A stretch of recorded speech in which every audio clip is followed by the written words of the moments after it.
श्री स्वामी समर्थ. स्वागत आहे तुमचं स्वामीनिष्ठा या आपल्या यूट्यूब चॅनलमध्ये.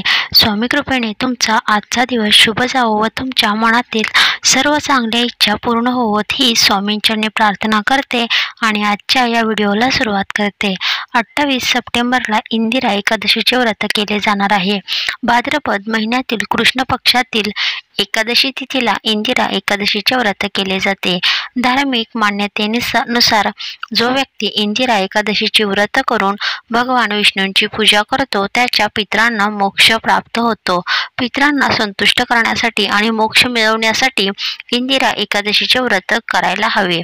या व्रतामुळे पुण्य प्राप्त होते.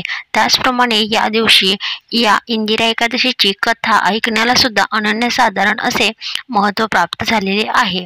तर आता आपण ऐकूया इंदिरा एकादशीची कथा.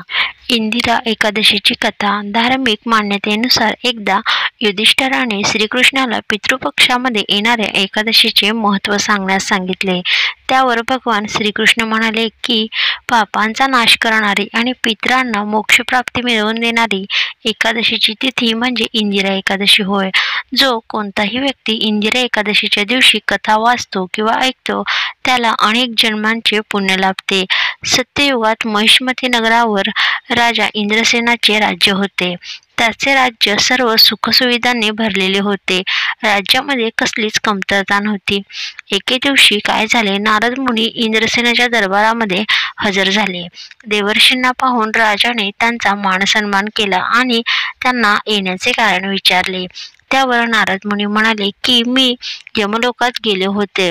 तिथे तुमचे वडील भेटले. त्यांनी तुमच्यासाठी निरोप दिला आहे की ते म्हणाले की मी नियमितपणे एकादशीचे व्रत करायचो, पण काही कारणामुळे त्यात व्यत्यय आला.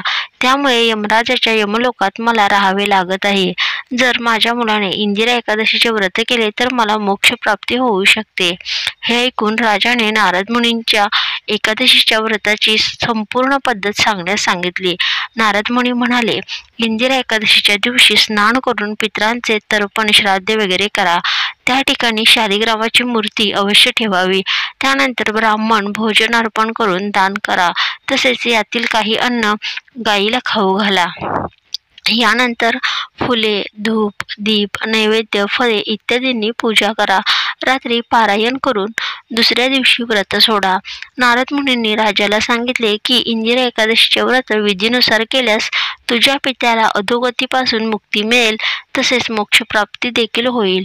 भाद्रपद कृष्ण एकादशीच्या तिथीला इंदिरा एकादशी आली तेव्हा राजाने नारद मुनींच्या आज्ञेनुसार व्रत व पूजा केली. दान व दक्षिणा देऊन व्रत पूर्ण केले. त्या व्रताच्या पुण्यामुळे त्याच्या वडिलांना यमलोकातून मुक्ती मिळाली आणि ते वैकुंठास गेले. राजा इंद्रसेनाचा मृत्यू झाल्यावर त्याला सुद्धा स्वर्ग प्राप्त झाला. तर मित्रांनो, अशी ही पितृपक्षामध्ये येणाऱ्या एकादशीची, इंदिरा एकादशीची संपूर्ण माहिती शास्त्रमान्य असे सांगण्यामध्ये आले जाते की हे व्रत करणाऱ्या व्यक्तीने जरूर श्रीकृष्णाने सांगितलेली ही व्रतकथा ऐकावी आणि त्याचे व्रत पूर्ण करावे. तर आपल्या चॅनलवर मी अशाच प्रकारचे काही सणवार, व्रत, वैकल्ये, उपाय, तोडगे यांची माहिती टाकत असते.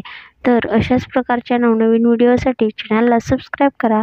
तसंच समोरचं जे बेल आयकॉन आहे त्याच्यावरही प्रेस करा, जेणेकरून मी जे नवनवीन व्हिडिओ टाकते त्या व्हिडिओचं नोटिफिकेशन तुम्हाला येत राहील व तुम्ही माझा कोणताच व्हिडिओ मिस नाही करणार. तर झालेली सेवा. श्री स्वामी समर्थ.